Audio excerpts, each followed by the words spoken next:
Welcome to Zian Entertainment.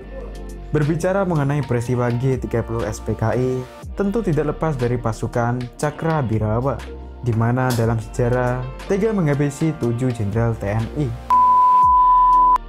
Viewers, inilah kisah pasukan Cakrabirawa.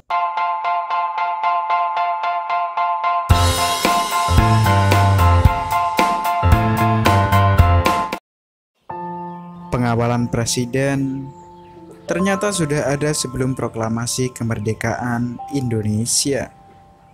Di Jakarta Raya, saat itu Kesatuan Polisi Istimewa disebut Polisi Macan.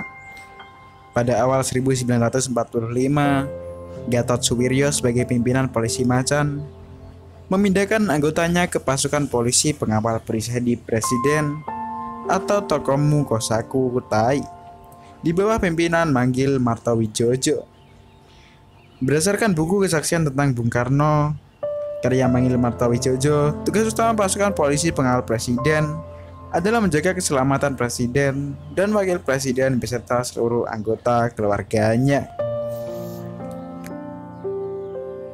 Beberapa peristiwa tercatat mengenai tugas-tugas PPPP, diantaranya mengamankan peristiwa proklamasi kemerdekaan RI pada 17 Agustus 1945, membantu pengamanan rapat rakersa di lapangan Ikada pada bulan September 1945, dan mengawal rombongan presiden dan wakil presiden dalam perjalanan secara rahasia menggunakan kereta api dari Jakarta ke Yogyakarta pada 3 Januari 1946.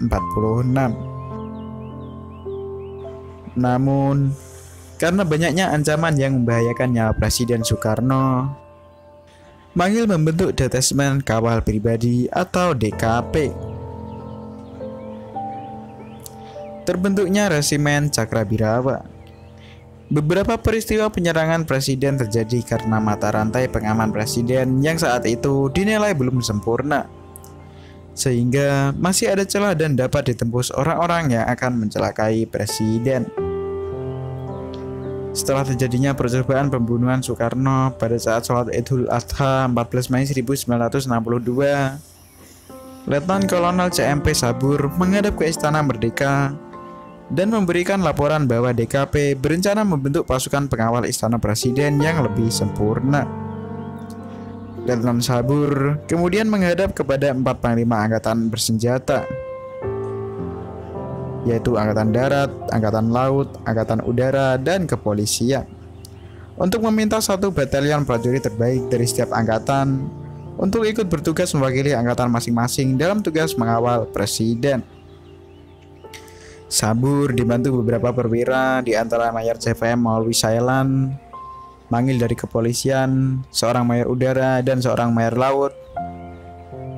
Mereka sering rapat dan membahas pasukan pengawal presiden. Bertepatan dengan hari ulang tahunnya 6 Juni 1962, Soekarno mengeluarkan surat keputusan nomor 211/PIT/1962 tentang pembentukan resimen khusus yang bertanggung jawab menjaga keselamatan pribadi presiden dan keluarganya. Sekaligus terbentuk Resimen Cakrabirawa. Soekarno sangat menyukai pertunjukan wayang kulit, sehingga pasukan khusus tersebut diberi nama Cakrabirawa. Cakrabirawa adalah senjata ampuh milik Batara Kresna yang dapat menumpas semua kejahatan di dalam lakon wayang purwa.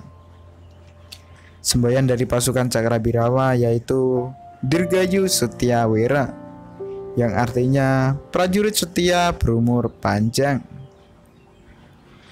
Menurut Maulwi Sailan, tugas dan kewajiban tiap anggota Cakrabirawa berpedoman pada apa yang tertulis dalam Badge Resimen Cakrabirawa tersebut, di mana bagi Maulwi memiliki arti seorang prajurit yang terpercaya menjaga keselamatan kepala negara. Cakrabirawa baru diresmikan Soekarno pada 6 Juli 1963 di Wina, Austria. Dengan upacara sederhana, Soekarno menyerahkan tongkat komando dan baret merah tua kepada Sabur, cikal bakal Pas Pampres. Tidak semua pasukan Cakrabirawa adalah oknum dalam G30S PKI. Namun, aksi Letkol Untung dan Letkol Udul Arif yang merupakan motor utama dalam aksi penculikan Jenderal Pahlawan Revolusi, nama Cakrabirawa tercoreng dalam pemerintahan Orde Baru.